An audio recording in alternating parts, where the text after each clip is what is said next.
নতুন একটি ক্লাসে তোমাদের সকলকে স্বাগত। এখন আমরা পিএসসি এবং অন্যান্য নিয়োগ পরীক্ষা কর কমিশনের কার্যালয় কর অঞ্চল 22 ঢাকা অফিস সহকারী কাম কম্পিউটার 2022/6/24 তারিখে যে রিটেন পরীক্ষা হয়েছিল সেখানে যে অঙ্কগুলো আসছিল আজ আমরা সেই অঙ্কগুলো সমাধান করব। চলো আমরা ভিডিওটি শুরু করি। যদি তুমি প্রশ্নের দিক তাকাও, কি বলছে যে একই হার সুদে 300 টাকা 4 বছরের সুদ এবং কি বলছে 500 টাকা 5 বছরের সুদ একত্রে কত আছে 481 টাকা হলে শতকরা বার্ষিক সুদের হার কত। এখন তোমাকে কি বলছে যে এই যে 300 টাকা যে 4 বছরের সুদ পাবে এবং 500 টাকা 5 বছরের যে সুদ পাবা তা কি হবে, ওই দুটির যোগফল হবে হচ্ছে 481 টাকার সমমূল্য হবে। এখন এখান থেকে তোমাকে বলছে যে তাহলে শতকরা বার্ষিক সুদের হার কত। তাহলে এটা আমরা কিভাবে সমাধান করতে পারি? এই অঙ্কটি মূলত তুমি দুইভাবে সমাধান করতে পারো। আমরা তোমাদেরকে সহজ পদ্ধতি কিভাবে সমাধান করা যায় আমরা মূলত আজ সেটি দেখব। তো অঙ্কটি করার আগে আগে কি করতে হবে, আমাকে ভালো করে অঙ্কটি বুঝতে হবে যে এখানে কি বলছে। যদি তুমি অঙ্কের ভাষা বুঝো দেখবে তুমি খুব কম সময়ের ভিতরে এই অঙ্কগুলো সমাধান করতে পারবে। তো প্রথমে আমরা কি করব, আমরা তো জানি না যে বার্ষিক সুদের হার কত, তাই না? তো আমরা এখান থেকে কি করব, আগে আমরা সেইটি ধরে নিব যে আমরা ধরি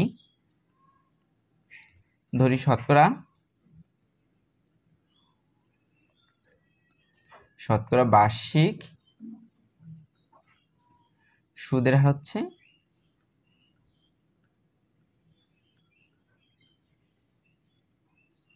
8%। এখন আমাদের তো সুদ দরকার, তো আমরা আমাদের সূত্র আছে যে আমরা সুদ সমান আমরা লিখতে পারি কি যে মূলধন তারপর হচ্ছে সময় গুণ হচ্ছে কত তোমার সুদের হার।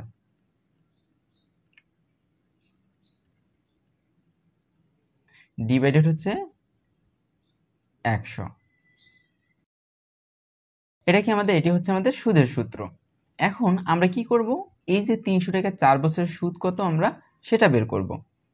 তার আগে আমরা যদি লিখি, কি লিখতে পারি যে 300 টাকার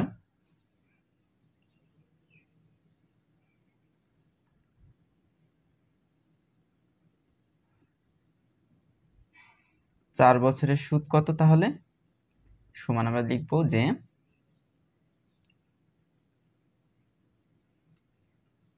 কি লিখতে পারি আমরা এখানে, মূলধন হচ্ছে কত তোমার 300 টাকা, সময় হচ্ছে তোমার 4 বছর, আর শতকরা বার্ষিক সুদের হার কত তোমার 8।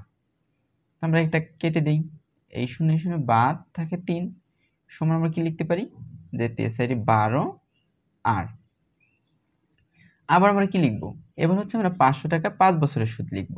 তো আমরা কি লিখতে পারি যে 500 টাকার 5 বছরের সুদ, তাহলে কত হবে 100, তারপর হচ্ছে 500 গুণ 5 গুণ হচ্ছে 8। আবার আমরা এটা কেটে দিই, এই 5 এবং এই 5 গুণ করলে কত হবে 25 আর হলো অতএব দিব। এবং আমরা কি লিখব যে মোট সুদ, তো মোট সুদ কত যে 12 আর প্লাস হচ্ছে 25 আর সমান আমরা কি লিখতে পারি যে, এরপর আমরা কি লিখব, এখন দেখো তুমি কিন্তু সুদ পেয়ে গেছো যে একত্রে যে সুদ বলছিল, এখন দুইটা সুদ তুমি পেয়ে গেছো না। এখন তুমি কিন্তু এখান থেকে আর এর মান বের করলে কিন্তু মানটা হয়ে যাবে। তো আমরা কি লিখতে পারি যে শর্ত মতে কি লিখতে পারি যে 37 আর ইজিকুলটা আমরা লিখতে পারি 481 টাকা বা দিব, এবং এখান থেকে আর এর মানটা আমরা বের করব। তাহলে কত হবে 481 ভাগ হচ্ছে 37। তো তুমি কাটো, এটারে যদি তুমি 13 দিয়ে কাটো তাহলে হয়ে যাবে। তো এটার অ্যান্সার হবে আর ইজিকুয়াল টু 13%, অর্থাৎ বার্ষিক সুদের হচ্ছে কত তোমার 13%। এটি হচ্ছে কি আমাদের অ্যান্সার। এই অঙ্কটি তুমি অন্যভাবেও করতে পারো, ঠিক আছে? অন্য কোনো একটি ভিডিওতে আমরা দেখাবো তোমাদের এই অঙ্কটি কিভাবে সমাধান করা যায়।